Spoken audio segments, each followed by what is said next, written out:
When we read the Bible, we think it's an old book, describing things that happened unnumbered years ago.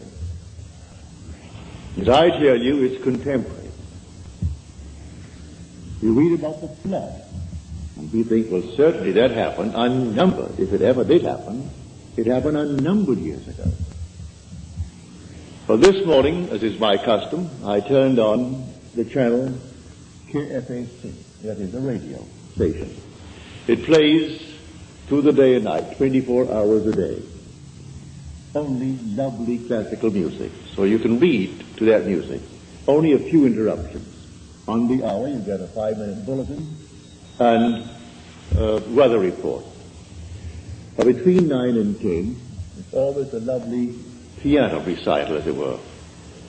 The great masterpieces played by great artists.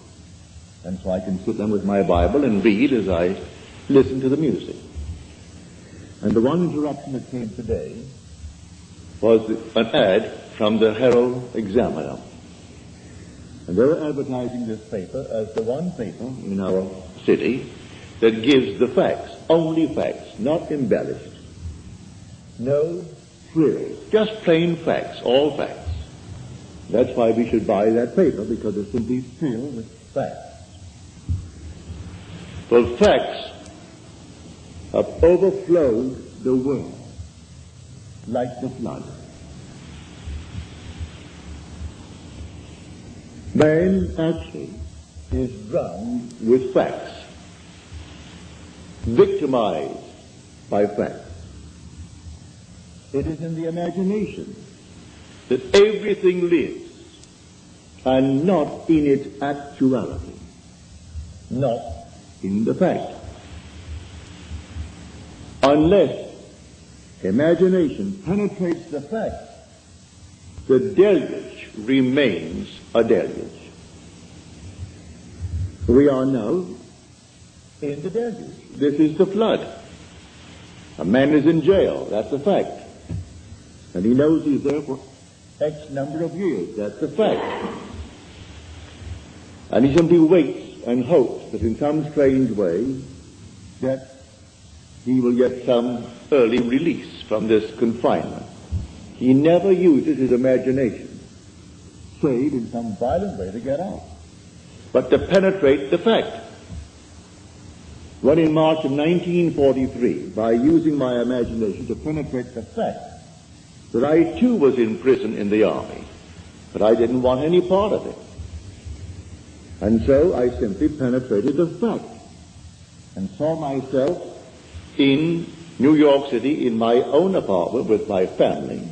And in 9 days, I was out honorably discharged in my apartment in New York City.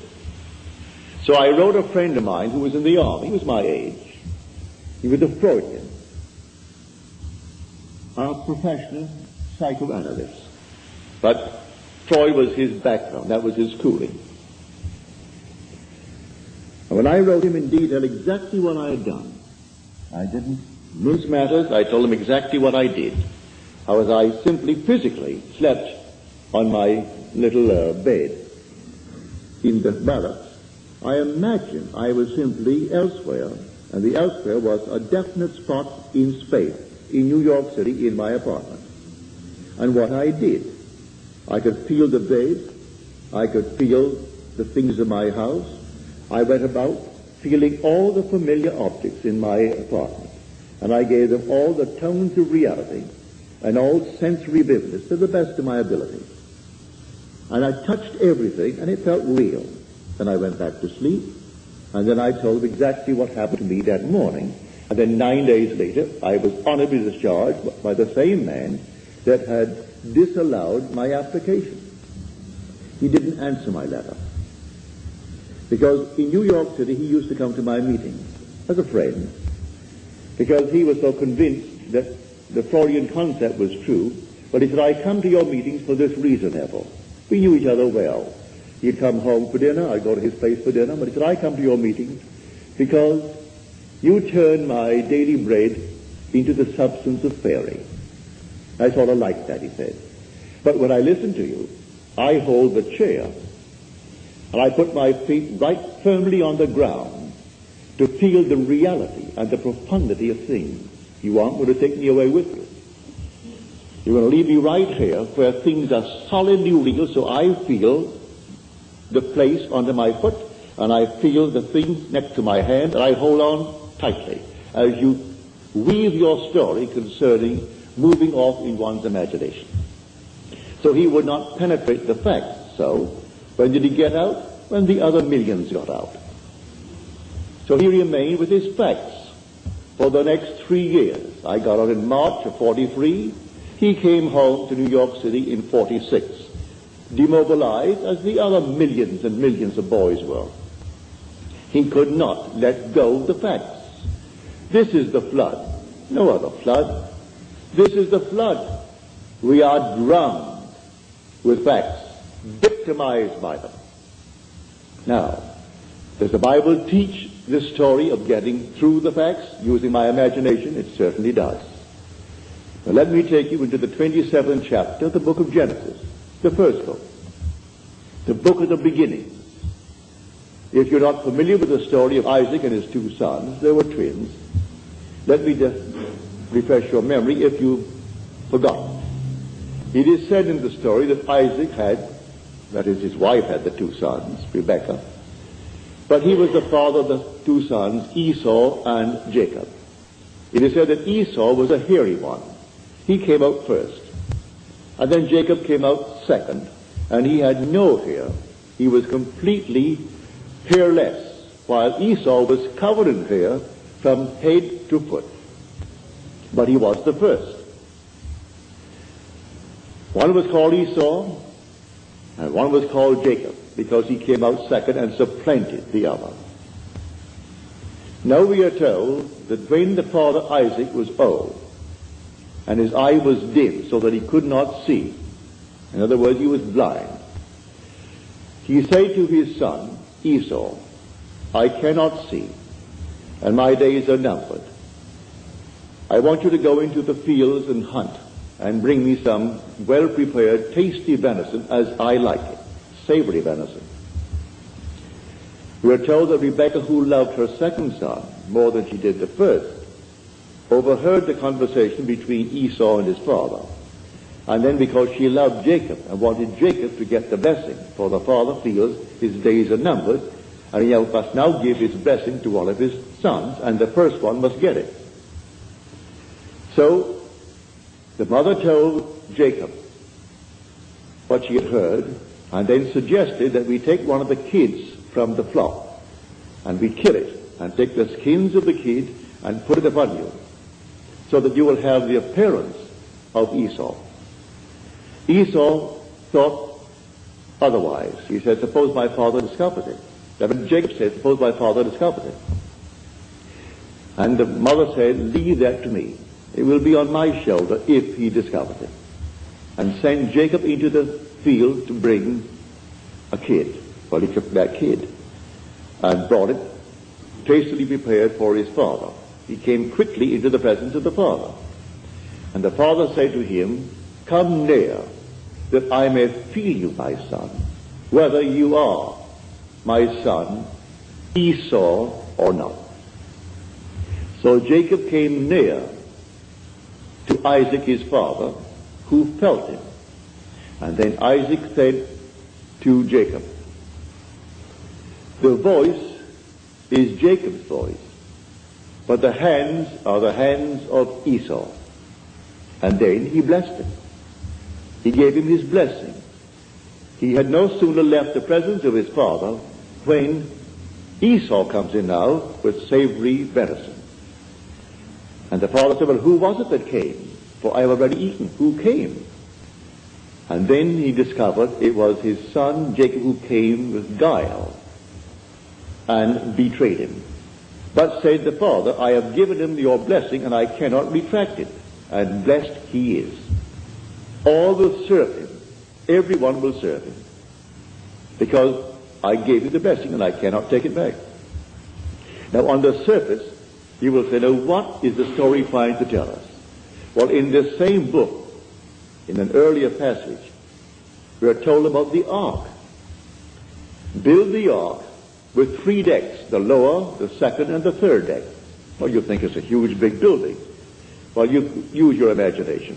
You can't conceive of any building that could house all the animals of the world in pairs, and all the so-called good ones will be in 7 pairs, and enough food to feed them for 40 days and 40 nights. Well, you just simply could not conceive of it. Nevertheless, that's the story. But there are 3 decks. The obvious thing is the facts of life. Then there's psychological interpretation of these so-called stories, and then the spiritual consummation of the story. So you have the lower deck, the second deck, and then the third deck. So here is a perfect example of the second deck. This room now is a fact. We're all in the room. It's a fact. But suppose I don't want to be here. Suppose it becomes a prison to me. Can I get out of it? If I know how to penetrate the fact. If I know that I am the ark. That all things exist in the human imagination. And the human imagination and God are one. They are one, not two. I can, in my imagination, penetrate any wall. I can now, without batting an eye, in the twinkle of an eye, I can stand on the street and see this thing without a man standing before it. No problem whatsoever to assume I'm on the street and looking from the street to this platform. But you may say, well, what would that do? Well, let me do it and feel the reality, feel that solidity of the street under my foot, and see this building from the street rather than looking to the street from here. If I do it and give it solidity, give it reality, I'll be compelled to go there. This is what Scripture teaches. That is my blessing. I can penetrate a fact. And penetrating a fact, I can stand wherever I want to stand in this world.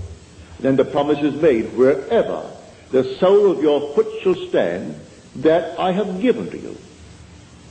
I'm not going to make you a promise and not fulfill it. I've given to you if you can stand upon it. So I actually stood upon my apartment. I actually stood upon that floor.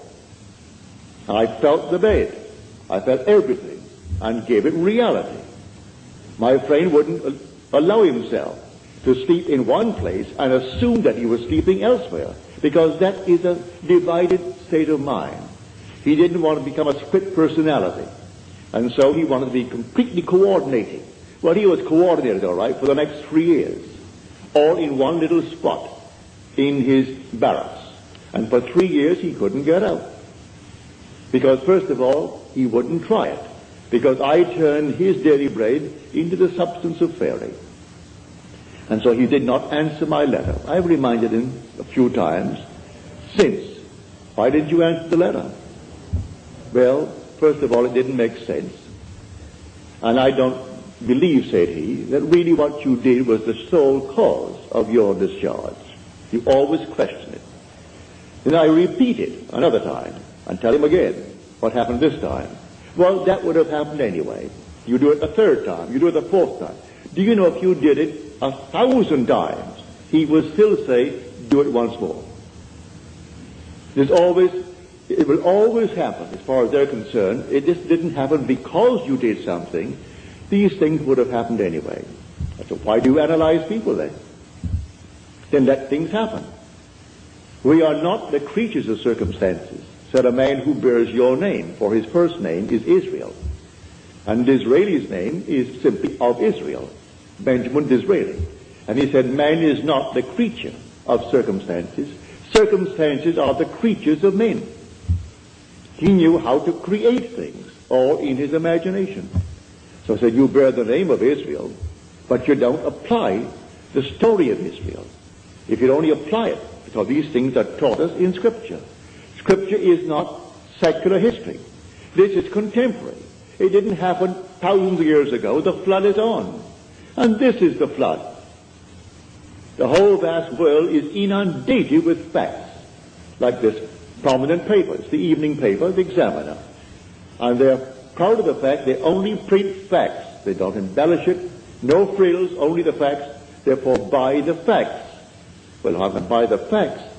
And they go all over the world to find frightening facts. I'm not denying that he didn't kill her.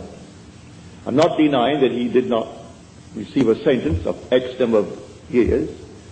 But when people ask anything of me, I'm not concerned about why it happened. What do you want? And I will simply apply my imagination lovingly on behalf of that request. I don't care what brought you to that state. I am here to simply get you out of the state. What do you want? All through the Bible, what do you want? He didn't condemn anyone. The woman taken in adultery, he didn't condemn. So what do you want? Go and sin no more. He didn't call the act of adultery a sin.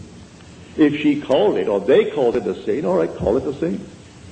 Therefore, don't repeat it if you call it a sin. But sin is simply knowing what to do and not doing it. That's sinning. So if I discover what to do, to penetrate a fact, to go beyond the fact, and create a condition for myself, and dwell in it, and think from it, instead of thinking of it. For the great fallacy of the world is perpetual construction, deferred occupancy. Create and create in my mind's eye all kinds of lovely things I would like to realize, but I never occupy them. I do not penetrate the state and go right into it and give it cubic reality. But I know, and you know, and it's not difficult to understand why. The sense of touch is something we believe in more profoundly than we do in, say, the sense of sight, or the sense of hearing, or the sense of smell.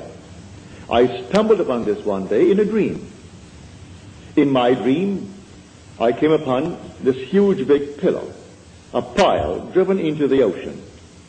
And the bridge that it formerly supported was gone now. Only the piles remained. And I knew I was dreaming.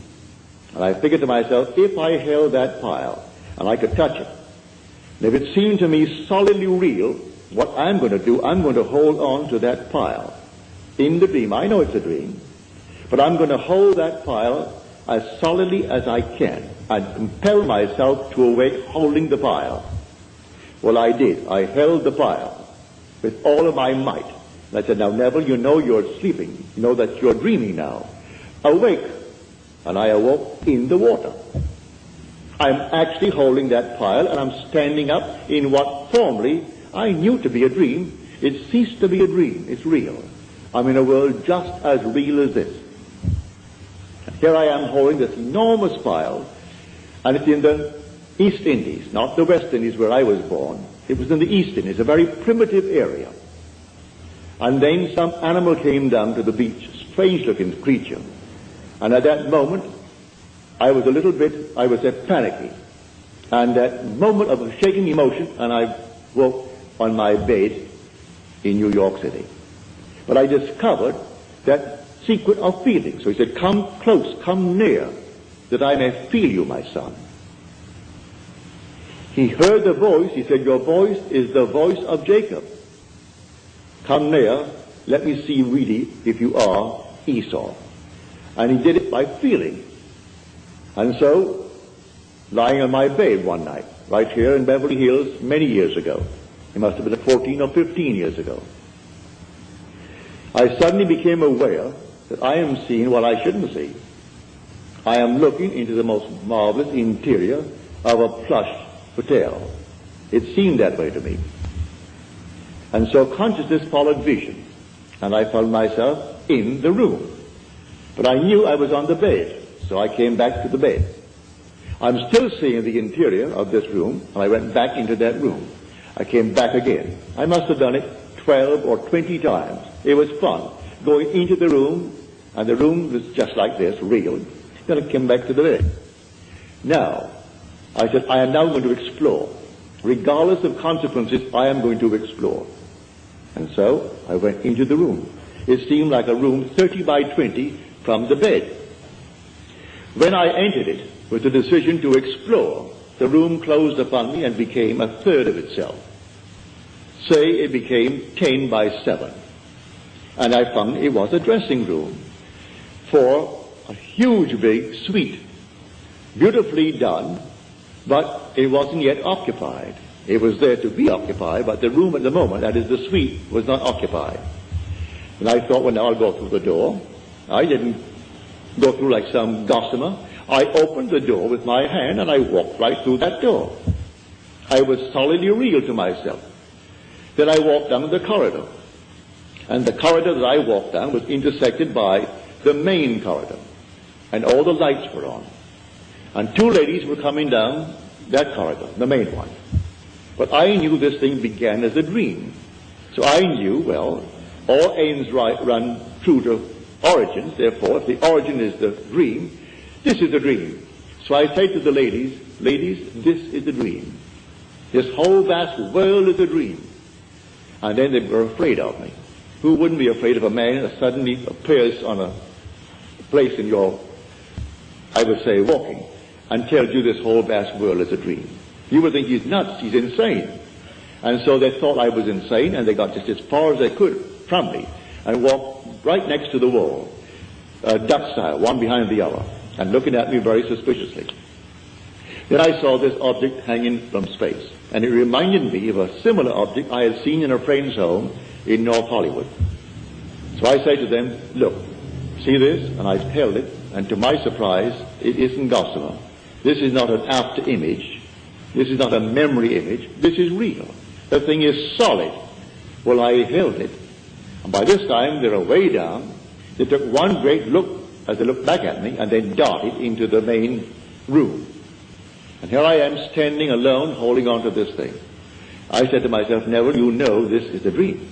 The origin is a dream. The end is a dream. Come on, wake up. I closed my eyes to the obvious, and I held this thing here, and I couldn't. I opened my eyes again. I'm still standing there. But how am I going to get back to my room in Beverly Hills? I didn't know what. There was no place I could go to take me back there.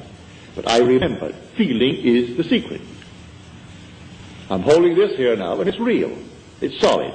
I'm solid. They saw me. They heard my voice.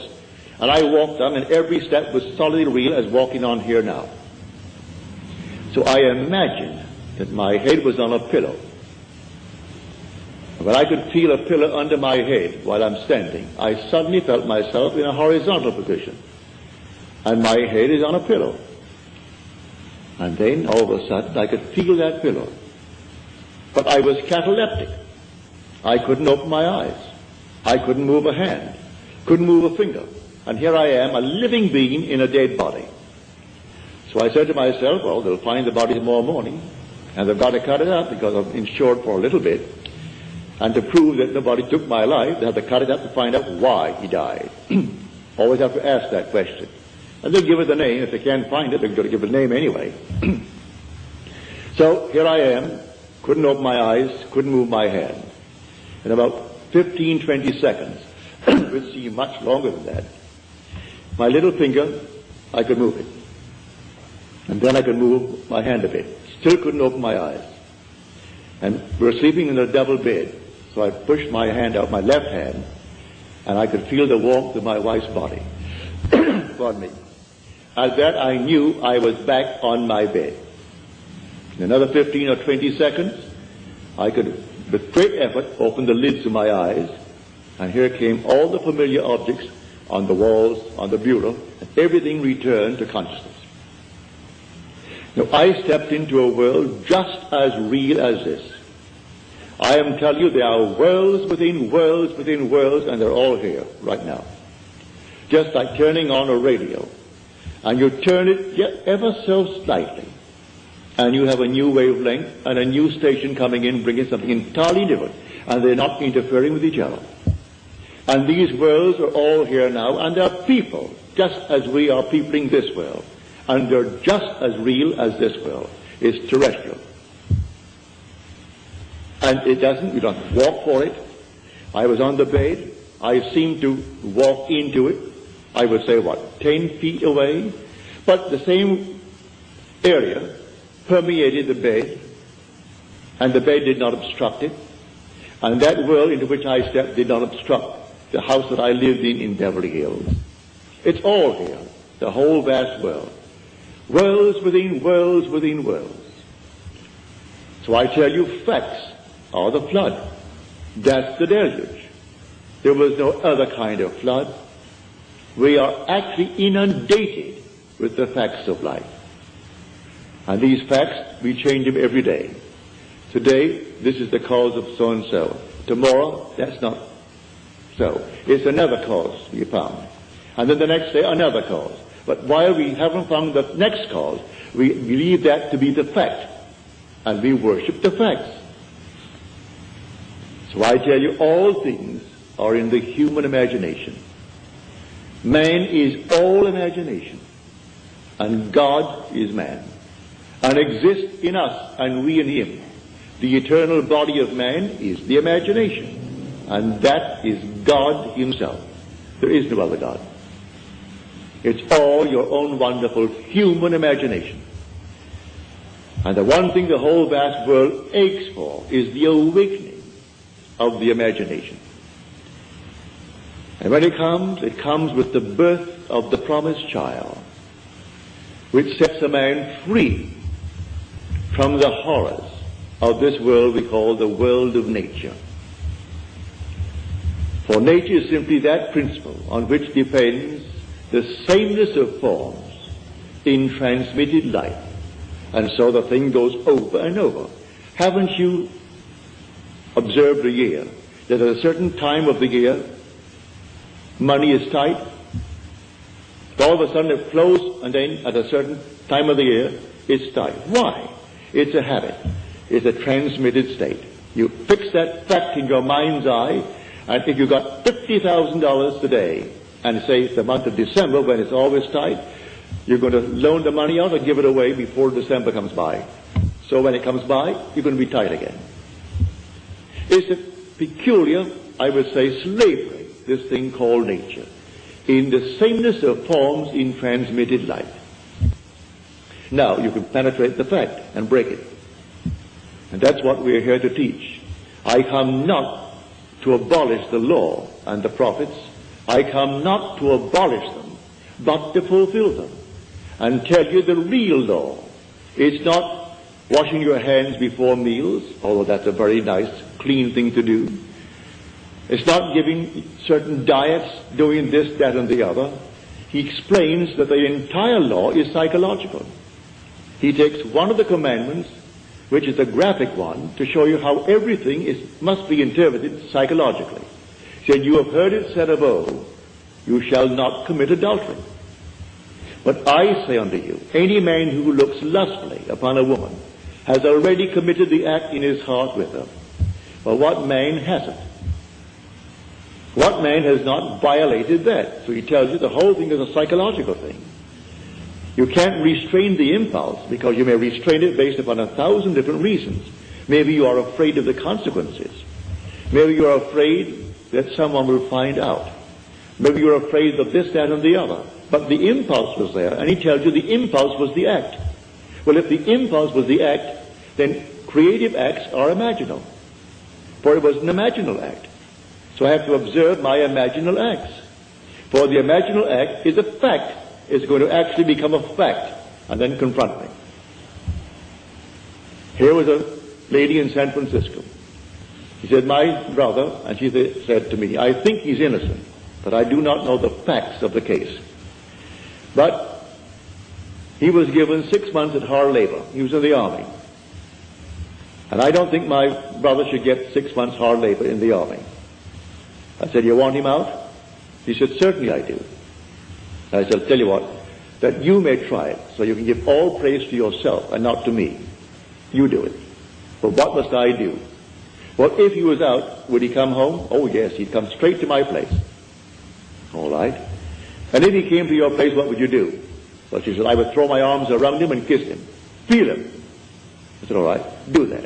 When you go home tonight, sit where you would normally sit, and just imagine that your brother is there, and that you have thrown your arms around him, and you're holding him and hugging him, and kissing him.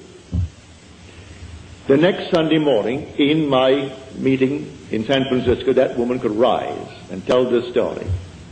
She said, I went home, and I imagine I heard the doorbell ring. And the doorbell is downstairs. I have to run down one flight of stairs to answer that door.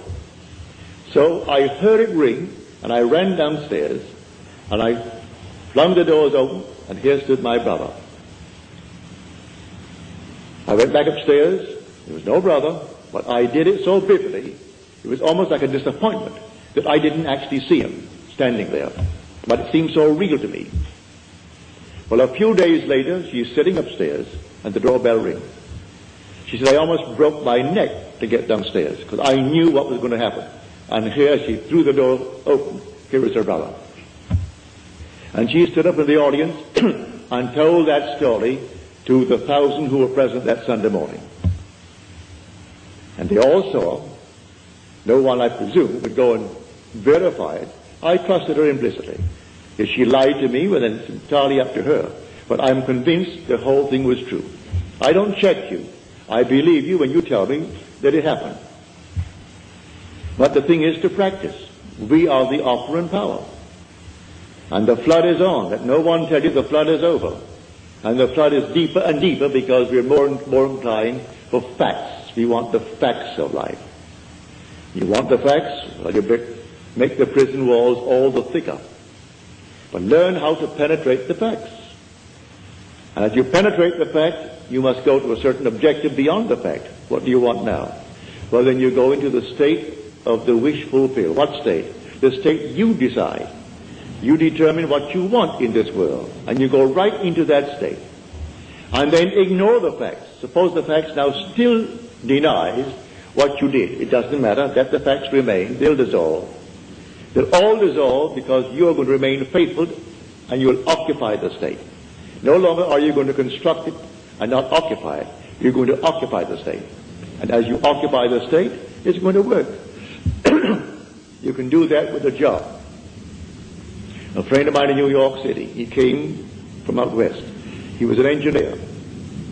And he said, Neville, I want more money and I want more responsibility. I want to work for a certain firm. I said, do you know where they are? He said, yes, on Madison Avenue. They do international work. They build bridges, they build dams, they build things all over the world. And I would like a job that would send me away because I would get 3 times the salary. I said, well, I'll go to the place and see where you would sit if you got the job there. Before they send you off, you'll work in the Home Office first, wouldn't you? I think so. Well, go up there and just take a good look. He walked into the place, picked out the desk, picked out the place, and then he assumed when he got back home, he was seated at that desk. And that was his job, and he named the sum of money, which was a considerable sum of money. He and his wife and daughter used to come to my meetings. Within a month, he was in that job, and within 2 weeks, he was on his way to the Near East, building bridges. Unfortunately, in a way, he did not live very long. He was a young man, but in about 3 years, he was gone. Heart attack, he was gone. But then he would have gone anyway, whether he was here or there. For we come on time and we go on time. But at least before he departed this world, he found the principle, which he will carry with him into the next world. For there is no death. He is restored to life in a world just like this, clothed in a body just like his, only young. Young as he was then, he'll be younger. But he has at least the memory of what he did to get what he wanted, and it worked. And so now he goes with the principle in his mind's eye. So when you tell me that your dreams, and that you in your dreams are applying this principle, that the lady tonight, she is here, she told me her dream. I asked her to write it out for me. But right in the dream, she's actually discussing with others this principle of imagining and how you imagine a certain state and you produce it into this world. And that there's nothing in this world that dies. All things are restored to life. And she's carrying on this conversation in her dream. Well, to me, that's most flattering and very thrilling. When you can carry it beyond into what the world will tell you is a state where you're not in control of vision, that you are simply the slave of vision rather than its master. You don't direct it, you simply follow it. Well, she didn't follow it, she directed vision. And when you get to the point that you can direct in what they call a state called dream, where you are not supposed to be in control, you're simply the victim of your vision. But she is not the victim of her vision, she actually controlled the vision. And so the day will come, it's inevitable. We all take off the garment. But I tell you that you're going to find yourself completely restored, instantly. Not waiting for anything, instantly restored. In a terrestrial world, with problems that you have here, but you'll know how to solve them. You will solve the problems because you know the principle. So the flood is on. The whole Bible from beginning to end is contemporary. Jesus is not something that died. He is something that lives within man. He is dwelling in man. God himself came and comes into human history in the person of Jesus, in you, in me, in everyone in the world. And the day will come, you'll know it. And you are the Lord Jesus. But asleep to what you are. The day will come, you'll be completely awake to the fact that you are the Father. And then you'll know. I've been asked, why do you express it all the time? It's important, it's so important about the Father. It's the most important part of Scripture. The most important part of Scripture. Well, I can have all the power in the world and yet not know I'm God. I can have a sense of awareness where there is not a thing in the world but myself and yet not feel that I am God. But when the Father comes, and I know that I am the Father of that one and only Son of His, that I know I'm God. There's no other way to know it. If I had power that I could destroy the universe, I still wouldn't know I'm God. And if I was completely aware, as I was in 1926, when I, reading a book, it fell upon my chest. It must have been not more than 10 o'clock. I woke next morning, it's 9. And I had not turned from left to right in the entire interval, because the book was still on my chest and the light was still on my bed. And usually in the course of a night, a man turns often from side to side. How often I do not know, but we all do. No one goes to bed on his back and remains there for 9 unbroken, or in this case, almost 11 unbroken hours. So I went right down into a deep, deep sleep in a trance. And in that state, I became infinite light. There was nothing but light. And I was it. There was no circumference. I was the center of it all. No light outside of this light that I am. No sun, no moon, no stars, but nothing outside of the being that I am. I was infinite pulsing light. But still, I did not bring back the feeling of being God. Yet, evaded me. But when you see His Son, and that Son calls you Father, and you know, well then there is no doubt in your mind as to who you are. So I say it's the most important part of Scripture. And yet it's the one thing that people will question me on. Why do you emphasize it? Why do you repeat it over and over? Because the one thing in the world that you will one day experience which will convince you that you are God. Nothing in the world will convince you outside of that. But in the meanwhile, we can penetrate the facts. The man imprisoned need not be behind bars. We are imprisoned by the things that we do. All right, we can break them. Break anything in this world. A man can be imprisoned by gluttony. He can break it if he knows what he wants. Maybe he doesn't really want to give it up. If he wants to give it up, let him create within his mind's eye a scene, a simple scene that if he had given it up, a friend or some relative would know. And he doesn't brag about it. They simply know. And it's a normal discussion that he has no longing for it anymore. He has no desire for it. Didn't take any drugs for it. Didn't do anything to beat it. It just simply, it wasn't there. Like certain taste that we have in this world, all of a sudden, you've had it, you've saturated yourself with it, and you don't want it anymore. All things are acquired. Today I like, for instance, a thing called an oyster. Love them, especially those lovely Eastern oysters. But the first time I had an oyster, I thought I'd die. I was a small boy, well, I must have been about 9 or 10. And I went down to It was then called the Virgin Islands, owned by Denmark. They're now our islands, St. Thomas, St. John, and St. Croix. And my mother said to me, now Neville, you know you're going to a strange place and they speak Danska. You don't understand the language, but you'll get by. But you're going to a boarding house, and there'll be maybe 20 or 25 boarding. You'll all sit at one big table together. Now you're a boy, and you do not know their habits, so watch what the lady does. And whatever she does, you do it. And I sat down at the table, and then here was this plate of oysters. I'd never seen an oyster in my life before. And then all the little things before it. But I saw this lady take a little fork from the side, so I picked up my fork. And then she took little horseradish, she took something else, then she took a little Tabasco, did all these things to it.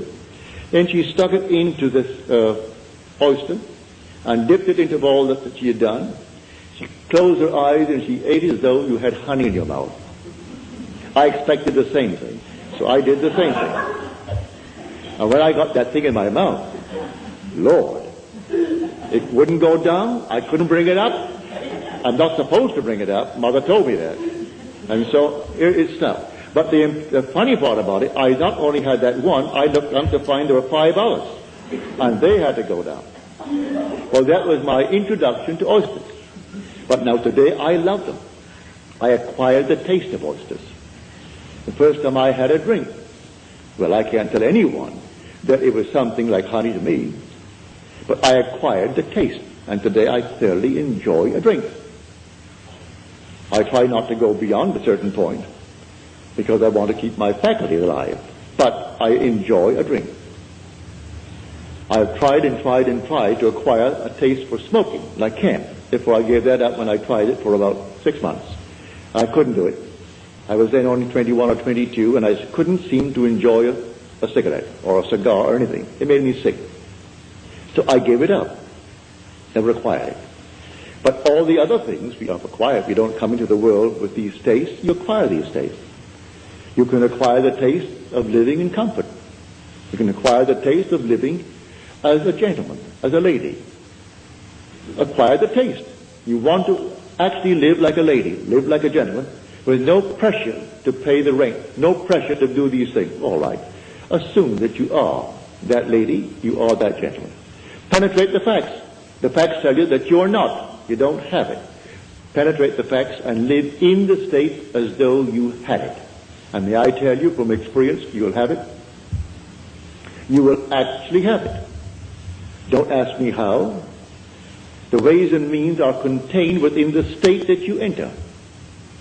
So you enter a state, and it contains all that is necessary to externalize that state. So pick out your state, a lovely state, and go right into that state and dwell in it.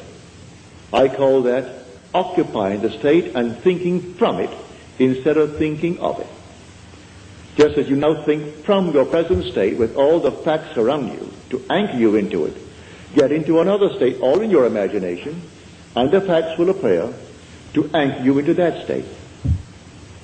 And the day you tire of it, you can get out of it and go into another state.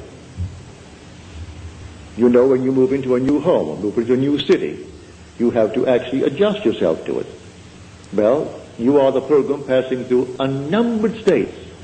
The states remain, but you, the pilgrim, pass through them. Like a traveler passing through a city. The city remains, but you, the traveler, pass through it.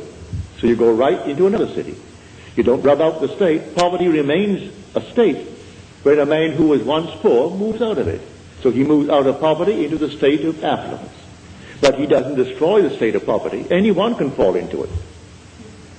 So Blake said, I do not consider the just or the unjust to be in a supreme state, but only to be in these states of sleep, which the soul may fall into in its deadly dreams of good and evil. So it toys with this state, and it finds itself enamored with the state, and it falls into it. He's not supreme because he's wealthy, and the other one is not ignored because he's poor. It's a state. Don't condemn the occupant of the state. The state is the thing, but the occupant is God. For the occupant in a state called poverty, he's saying, I am, before there's a poor. He doesn't say I am poor, meaning he's different. as far as I am goes, from the one who says I am rich, the same I amness that occupies the state of poverty is occupying the state of wealth. And so you can go into any state, and being in the state is God. And you wear these states as you wear clothes. But you must be consistent and actually believe it. First of all, as you're told in that 6th chapter of John, we believed and have come to know that thou art the Holy One of God. First, faith that ventures on a possibility. And then something more sure than faith, something steadier than faith, personal experience. You venture. That's faith. I will actually believe you now.